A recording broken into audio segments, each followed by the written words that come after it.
Welcome to Dr. Warrick's podcast channel.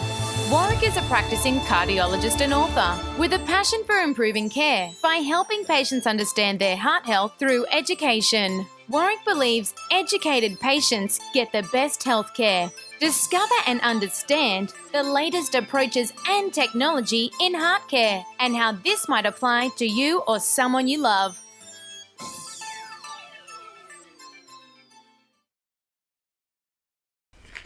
Hi, my name is Dr. Warrick Bishop and welcome to my podcast and videocast station. Today I'd like to talk about lifestyle, including tobacco and alcohol. But let's start with exercise.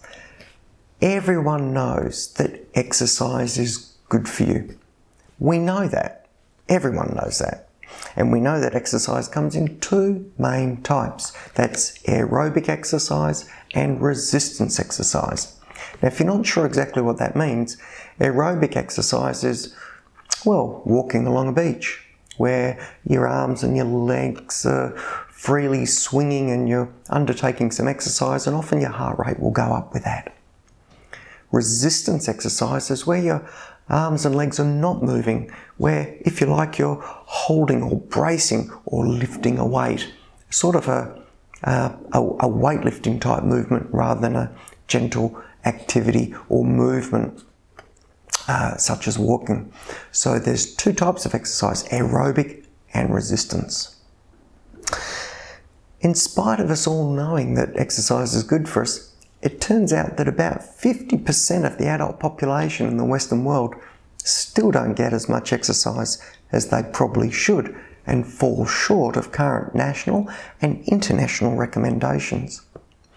Well, for those interested, what are those recommendations? Well, those recommendations relate to the sort of exercise you do to some degree. We generally recommend, as the medical fraternity, that individuals should be undertaking about 150 minutes per week of moderate intensity exercise. And that would be a walk, if you like. 15 minute walk to and from your car to get to work would be 30 minutes a day times 5 days, Monday to Friday. There's your 150 minutes. Alternatively, we recognise that higher intensity exercise has a greater benefit, and so guidelines suggest about 75 minutes of high intensity exercise, and that might be running, something like 3 25-minute runs in a week or 2 runs a bit over 35 minutes. Remembering that the benefit is cumulative, so do it as often as possible with some frequency and regularity. Well, why is exercise so good? We know it helps with weight control, and particularly with weight loss if someone starts to exercise, and most importantly, the weight that we tend to lose is that weight around the middle of the tummy, that so-called hazardous waist, the waist circumference comes in, and we know that is closely linked with a reduced risk of heart attack into the future. We know blood pressure will come down as you exercise, and that's a good thing. We know you improve your insulin resistance. Now, insulin resistance means that your body deals with sugars and carbohydrates more effectively, but it also means you change the cholesterol balances within your bloodstream, and you will raise your good cholesterol and lower your bad cholesterol. So whatever you do, exercise is good. There's a little bit of work on this, and I'm just going to step on to a slightly different area where I was able to attend a meeting a number of years ago where they talked about the mechanism that exercise can improve these functions within the body. And the presentation was talking about the development of G-shock proteins. That's G for George, shock proteins. And these proteins are a response to the physical effort, the stress and the strain that the muscles go under through exercise, and the knock-on effect is that these G-shock proteins then have some of these metabolic effects on increasing metabolism and metabolic rate, on improving insulin resistance, and so forth, with their knock-on effect. Well, here's a really interesting thing. It turns out that these G-shock proteins can also be activated through temperature. And so it's possible you can get some exercise benefit equivalent from having a 30-minute hot tub or even a 30-minute sauna. Sounds a rather luxurious way to get you 150 minutes in per week, but there is a bit of data supporting it. So maybe combine your exercise with a nice hot tub or a bit of time in the sauna afterwards. Whatever you do try and put exercise into your daily routine, and particularly try and think where you can increase your incidental exercise. Park the car a little bit further away, take the stairs instead of the lift. Do things around your daily activities that just increase your activity. My general recommendation to patients is to find something you enjoy. My experience over the years is you just can't tell people to go and do cycling, do walking, go running, go swimming, because if you don't enjoy the activity, you're never going to do it in a sustained and ongoing way.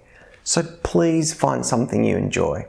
If it's wading through a pool with your friends, that's great. If it's jazzercise, fantastic. If it is walking along a beach, do it. If you do like running and your knees and hips are good, all power to you, go and do it. If you like cycling, please wear bright coloured clothes and don't be hit by a car, or use the cycle tracks. But whatever you do, get out there, get active, because not only does exercise help with your weight, help with your blood pressure, help with your cholesterol, there's also some really nice data to show us that it is good for mood, and its effect on your mood is as good as a mild antidepressive agent. So stay happy, stay healthy, and stay exercising. I'm going to touch on tobacco next, and I'm afraid, as you already know, there is no good news about tobacco. It is quite possibly the leading preventable cause of mortality and morbidity in the Western world. So we can really do something about it, and mitigating future risk by smoking cessation is a powerful objective. Not only does it affect your heart, it affects your lungs in terms of breathing effectiveness, but risk of cancer in the lungs, mouth cancers, esophageal cancers, peripheral vascular disease, skin. Really, if you've taken up smoking, do whatever you can to put it behind you. But the news is not just bad for you. The news is bad for passive smokers as well. So if you are around loved ones who are not smoking, consider them. The impact of cigarette smoking, passive or second-hand cigarette smoke, is significant. It's not as bad as being the smoker yourself, but it's right up there. And significant exposures to second-hand smoke can have the same consequence as being a smoker yourself. So please be considerate of others. And if you are someone who's in a passive or second-hand smoking situation, please have the conversation you need to with the people around you to look after your own health. It turns out that you only need a couple of cigarettes a day to keep your risks elevated of things like heart attack, stroke, cancer.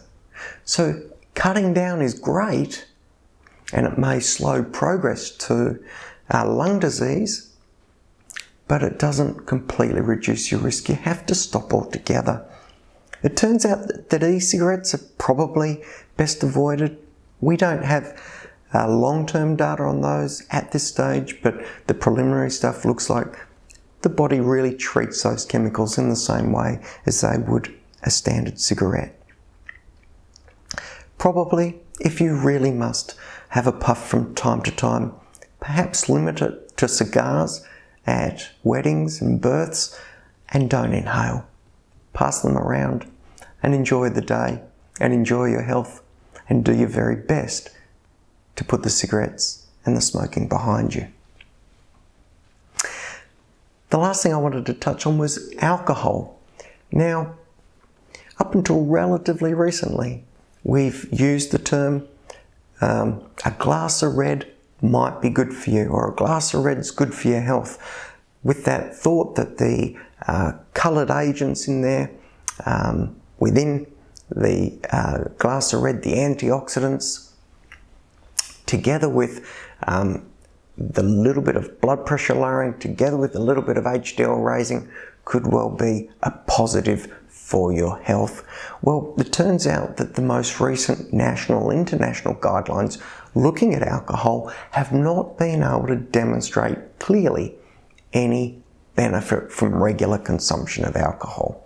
And so our guidelines from major organisations and institutions in that space have moved away from suggesting that a glass of wine is good for you, and now have a neutral position on that, and follow that up with a recommendation that probably something in the order of 10 drinks per week is about the maximum recommended. No more than 4 in one sitting, and that would be equating to somewhere like 2 drinks per day for 5 days out of the week, with 2 days free of alcohol. But you can mix that up any way you like, and there is a general feeling that a day off from alcohol per week is not a bad idea.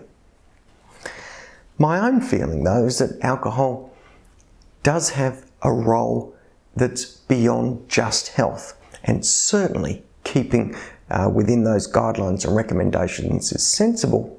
But my own feeling, to a degree, is that alcohol has a role in social interaction.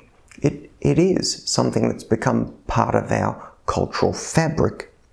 My personal feeling is it helps me digest a meal, so I like half a glass of wine, or even a glass of wine, through the course of an evening, particularly while I'm having a meal.